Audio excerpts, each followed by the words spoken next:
Hello, আমি শুভ। এটা হচ্ছে আমার পোর্টফোলিও। এটা হচ্ছে পোর্টফোলিওর অ্যাডমিন প্যানেল। তো পোর্টফোলিওতে স্কিল সেকশনটাকে হচ্ছে একটা ডাটাবেস অ্যারে থেকে, জাভাস্ক্রিপ্ট অ্যারে থেকে এখানে ডাইনামিক্যালি হচ্ছে এখানে ইনক্লুড করা হয়েছে। আর প্রজেক্ট সেকশনটা ডাটাবেস থেকে এখানে আসতেছে। তো আর কন্ট্যাক্ট সেকশন দ্বারা হচ্ছে কন্ট্যাক্ট সেকশন যে মেসেজগুলো সেগুলো ডাটাবেজে গিয়ে সেভ হয়ে থাকবে। তো এখানে যদি কোডে যাই, তো কোডের হচ্ছে এখানে index file, basic functionality, script ফাইলে হচ্ছে একটা প্রথমত অ্যারে আছে যেখানে হচ্ছে আমার স্কিল গুলো আছে, যেগুলোকে হচ্ছে ডট ম্যানিপুলেশনের মাধ্যমে এখানে একটা হচ্ছে ডিভিশন তৈরি করে ওইখানে একটা স্কিল আইটেম নামের ডিভিশনের ভিতরে স্কিল আর স্কিলের হচ্ছে লোগোটাকে শো করা হচ্ছে। আর হচ্ছে কন্টাক্ট সেকশনের কোডটা, কন্টাক্ট সেকশনের ডাটাগুলো নিয়ে ইনসার্ট সেকশনের মাধ্যমে, ইনসার্ট কোয়েরির মাধ্যমে ডাটাবেজে ইনসার্ট করা হচ্ছে।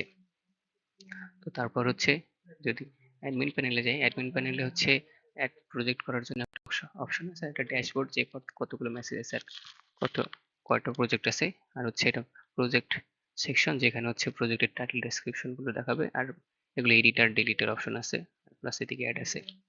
তার কন্ট্যাক্ট সেকশনে মেসেজগুলো এসে সেভ হয়ে থাকবে।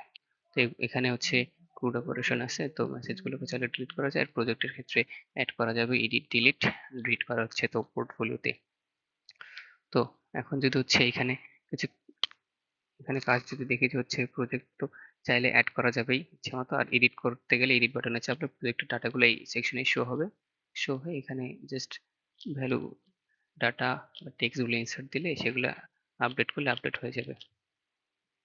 তখন হচ্ছে এগুলো হচ্ছে করার জন্য এখানে মূলত শুরুতেই একটা হচ্ছে কনফিগ ফাইল আছে যেখানে ডাটাবেস কনফিগ করা আছে, মানে ডাটাবেস কানেক্ট করার জন্য ওই লেখা আছে।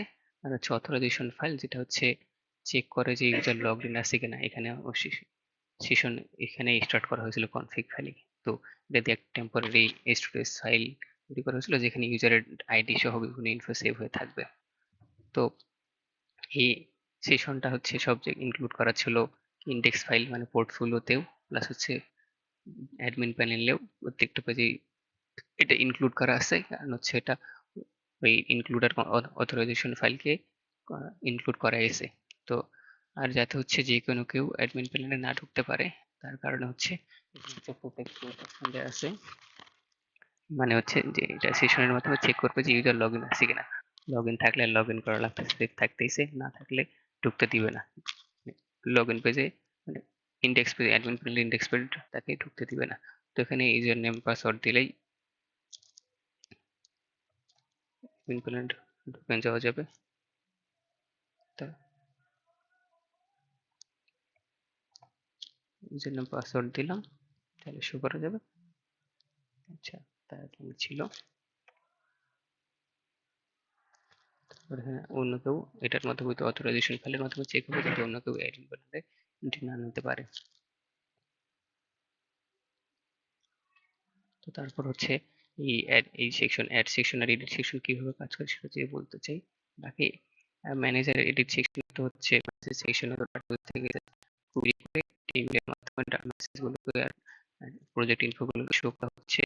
আর এখানে হচ্ছে ইন্ডেক্স প্যানেলে হচ্ছে একটা এডিট এডিট অপশন হচ্ছে অ্যাড প্রোডাক্ট অপশন রাখা আছে, যে যে জায়গায় হচ্ছে অ্যাড, যখন হচ্ছে অ্যাড প্রজেক্ট অপশন সিলেক্ট থাকবে একটা ভেরিয়েবল, ধরো হচ্ছে নাল নাল থাকলে মূলত এটা ধরে নেবো যে অ্যাড প্রজেক্ট অপশন আছে। তো অ্যাড প্রজেক্টে ওই তো বক্স থেকে, HTML এর টেক্সট বক্স থেকে ভ্যালুগুলো এসে ভেরিয়েবল সেভ হবে। তারপর এগুলো কুয়েরি করে ডাটাবেজে ঢুকানো হবে। তারপর যখন এডিট বাটনে ক্লিক করা হবে তখন এডিট অপশনটা সিলেক্ট হবে, তখন আসলে একটা কুয়েরি করা হবে। প্রথমে যে হচ্ছে কুয়েরি করে সব ডাটাগুলো নিয়ে আসা হবে ওই আইডি দিয়ে যে প্রজেক্টে সিলেক্ট করা হয়েছে। তারপর সেই ডাটাগুলোকে এখানে ওই টেক্সট বক্সগুলোতে অ্যাড অ্যাড অপশনটা তখন এডিট অপশন হয়ে যাবে, ওই টেক্সট বক্সগুলোতে ডাটাগুলো শো করা হবে। তারপর প্রয়োজনীয় ডাটা ইনসার্ট করার পর এখানে ইনসার্ট দিলে আপডেট হয়ে যাবে। তারপর হচ্ছে আর যদি বলি